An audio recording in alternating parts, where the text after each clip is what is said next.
सुभाषपा नेता नंदिनी राजभर की हुई निर्मम हत्या के बाद पार्टी के राष्ट्रीय अध्यक्ष और मंत्री ओम प्रकाश राजभर मंगलवार को बस्ती पहुंचे, जहां उन्होंने अपने कार्यकर्ता के साथ एक बैठक की। इस दौरान उन्होंने अपना स्वागत करवाने से मना करते हुए फूल माला पहनने से इनकार कर दिया।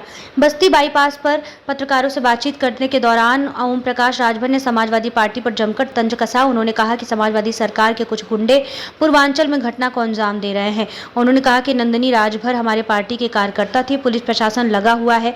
4 अपराधी जेल भेजे जा चुके हैं। शेष अपराधी भी जल्द गिरफ्तार कर लिए जाएंगे। उन्होंने कहा कि उत्तर प्रदेश में योगी आदित्यनाथ की सरकार बेहतर तरीके से काम कर रही है। अफसर सफाई मानसिकता से कर रहे हैं कार्य। इस दौरान मंत्री ओपी राजभर ने और आरोप लगाते हुए कहा, पूर्वांचल में एक ऐसा गिरोह सक्रिय है जो गरीब परिवारों की जमीन का सौदा करवाता है, फिर उनकी जमीन लेने के लिए शराब और मुर्गा खिलाकर रजिस्ट्री करवाता है। इसके बाद जब गरीब परिवार पैसा मांगता है तो उनके साथ नंदिनी राजभर जैसा अंजाम किया जाता है। राजभर ने कहा कि उनके नेता नंदिनी राजभर ऐसे लोगों के खिलाफ काम कर रही थी। ऐसे गिरोह के गुंडे ने उसकी हत्या कर दी। ओम प्रकाश राजभर ने आरोप लगाते हुए कहा कि समाजवादी सरकार में एक जाति विशेष के लोगों को ऐसा संरक्षण मिला कि वह आज भी माफियागिरी कर रहे हैं। प्रदेश में कानून का राज स्थापित करने के लिए सरकार कटिबद्ध है और ऐसे सफाई गुंडों से निपटने के लिए लगातार कार्रवाई भी की जा रही है।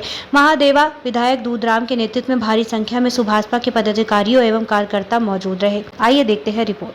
की हत्या हुई उसमें पुलिसिया लापरवाही भी देखी गई। क्या सिर्फ सस्पेंशन ही पर्याप्त है या फिर उन पर भी एफआईआर होनी चाहिए? देखिए, जो प्रथम दृष्टया जानकारी हम लोगों को जब हुई उसमें एसपी से बात हुई। एसपी को मौके पर भेजा गया, डीएम को मौके पर भेजा गया। उसमें सारे प्रकरण को जानकारी करने के बाद एसआईटी जांच की। इस इलाके में आप देखेंगे देवरिया से लगायत बस्ती मंडल से लगायत राजगंज तक एक ऐसा रैकेट काम करता है जो गरीबों की जमीन को अपने कब्जे में लेने के लिए दारू पिला के मुर्गा खिला के बहका कर उनकी जमीनें रजिस्ट्री करा लेते हैं, पैसा मांगते हैं। इस तरह का बड़े पैमाने पर खेल होता है। आए दिन ऐसी घटनाएं तो उसी कड़ी में घटना घटी, बैनामा करा लिया जमीन का और बैनामा कराने के बाद जब वो व्यक्ति होश में हुआ पैसा मांगने गया तो भगा दिया गया। फिर वो जाकर के रेलवे ट्रैक पर ट्रेन से कट के उठने से डेथ हो गई। तो उसी की पैरवी में ये अपना जो नंदिनी राजभर पैरवी के लिए अपना काम कर रहे हैं। तो वही लोग हैं तो जो सरकार का काम है। सरकार ने त्वरित कार्रवाई करते हुए एक पहले से जेल में 5 लोगों के खिलाफ एफआईआर लोगों ने किया रहता है, तो 3 गिरफ्तारी हो गई है, एक के खिलाफ कानूनी कार्रवाई। देवरिया कांड में भी यही चीज देखने को मिली। राजस्व के जो विवाद है उत्तर प्रदेश में वो काफी कानून व्यवस्था को संकट में खड़ा करते हैं। इसको लेकर अब आप सरकार में? नहीं, हम सरकार में हैं। देखिए, आदर्श में आप किसी थाने पर जाइए, ये जो शरारती तत्व धरती पे घूमते हैं, ये जब समाजवादी पार्टी की सरकार थी तभी से इनका मनोबल बढ़ा हुआ है। आप उठा के देखिए, अगर थाने पर जो घटनाएं आ रही हैं बड़े पैमाने पर एक जाति का नाम क्यों आ रहा है? आप कहीं भी उठा के देखिए। अभी सुबह से हमारे यहाँ 9 फोन आए हैं जिसमें 8 मामले समाजवादी पार्टी झंडा लेके घूमने के लिए समाजवादी हैं। तो समाजवादी पार्टी की सरकार में लोगों को संरक्षण मिला, जिस बात को शिवपाल जी ने जब अलग प्रगतिशील समाजवादी पार्टी बनाई थी तो उन्होंने बड़ी अच्छी बात कही थी जब वो अलग थे, सपा के खिलाफ थे, कि समाजवादी पार्टी में वो गरीबों की जमीन कब्जा करने वाले लोग आ गए हैं, गरीबों को शराब माफिया आ गए। इस तरह की बात शिवपाल जी ने जब समाजवादी पार्टी से अलग थे तो उन्होंने, शायद याद होगा आप लोगों को, तो उस तरह के लोग धरती पर हैं।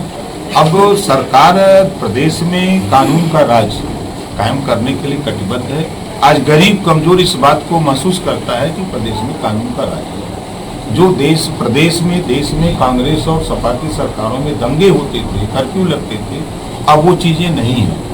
जो गरीबों की योजनाएं हैं वो योजनाएं गरीबों तक पहुंच रही हैं। इस बात को भी लेकर के विरोधी पार्टियों की तरफ से बहुत परेशानी है कि जो बीच में बिचौलिए थे ये ज्यादा परेशान है। भाई, क्या कुछ अधिकारी भी ऐसे हैं जो समाजवादी मानसिकता से काम कर रहे हैं और इस तरह की घटनाएं इसका परिणाम है? देखिए, ये जो बात आप कह रहे हैं, कुछ ऐसे अधिकारी हैं जो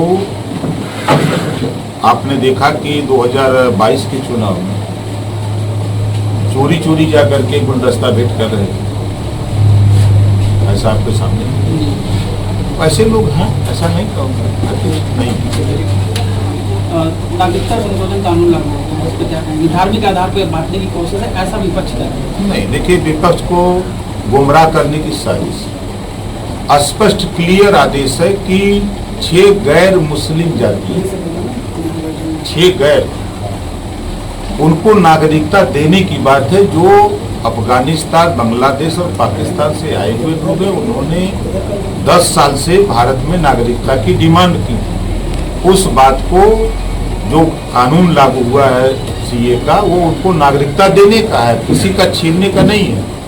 उसको पढ़ना चाहिए कि उस जो आदेश है, आदेश में क्या लिखा है, इसको पढ़ना चाहिए। तो चुनावी निर्णय बेबाक खबरों के लिए हमारे YouTube चैनल को सब्सक्राइब करें। देश, प्रदेश एवं स्थानीय खबरों के लिए हमारे वेबसाइट www.bntlive.com पर लॉगिन करें। साथ ही Facebook, Twitter, Telegram, Instagram, LinkedIn पर भी फॉलो कर सकते हैं। धन्यवाद।